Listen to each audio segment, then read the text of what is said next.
Rocking star ash నటిస్తున్న toxic teaser glimpse విడుదలైనప్పటి నుంచి ఒకవైపు ప్రశంసలు మరోవైపు విమర్శలు వెలువెత్తుతున్నాయి. ముఖ్యంగా టీజర్లో చూపించిన ఒక అడల్ట్ సీన్ సోషల్ మీడియాలో పెద్ద చర్చకు దారితీసింది.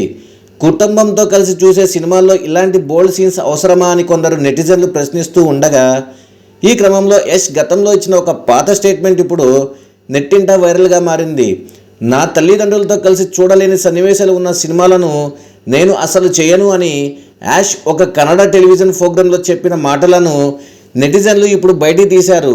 యష్ తన పాత మాటను మర్చిపోయారా అంటూ సోషల్ మీడియాలో విమర్శలు చేస్తున్నారు.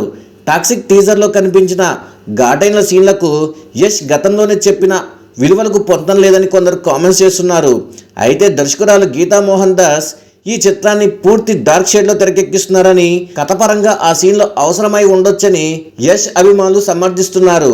ఏదేమైనా ఈ ఒక సీన్ చుట్టూ జరుగుతున్న రచ్చ సినిమాపై అంచనాలను పెంచడమే కాకుండా యష్ తన తదుపరి సినిమాల్లో ఎలాంటి జాగ్రత్తలు తీసుకుంటారో అనే ఆసక్తి కూడా రేకెత్తిస్తోంది.